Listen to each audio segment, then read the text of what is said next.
Has Pope Francis just inaugurated Vatican III by stealth? That's what Francis cheerleaders and critics are saying after the Pope announced he would extend the Synod on Synodality by another year.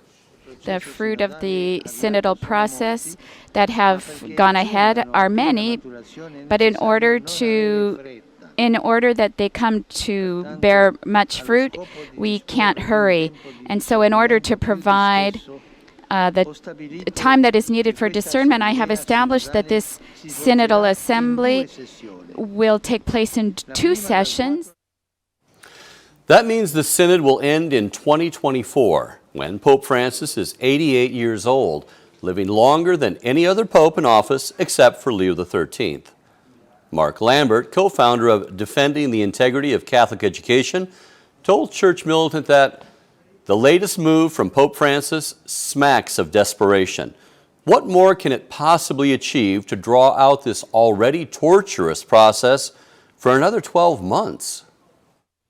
And here with more on this new development is our very own Rome correspondent, Dr. Jules Gomez. Jules, how you doing?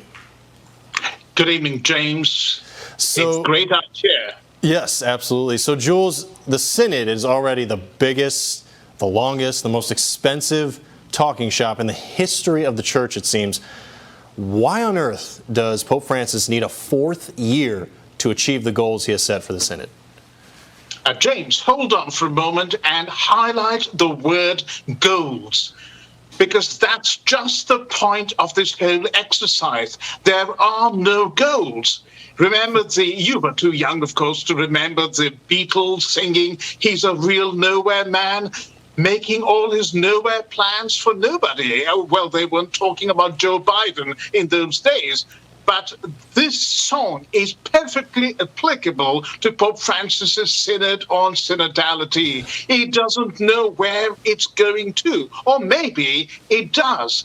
Because you see, the buzzwords, let me correct myself, the fuzz words that are being literally used in abundance to explain the extension are pseudo-theological mumbo-jumbo mantras like listening and discernment and journey and accompaniment. And hold on, journey within a journey.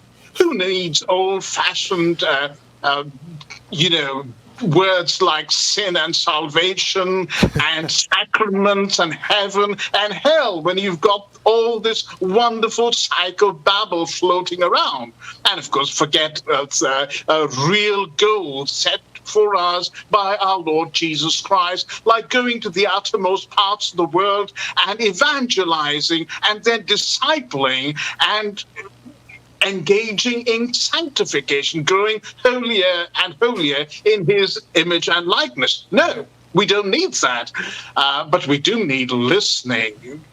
Pope Francis doesn't tell us who we need to listen to, but the reason he's pushed this Synod even further is because of the abysmal participation. Now, remember, Pope Francis asked us not just to listen to mass goers, but to all baptized Catholics, and to go beyond, to listen to Protestants, lapsed Catholics, even atheists, agnostics, and people of other faiths. But guess what?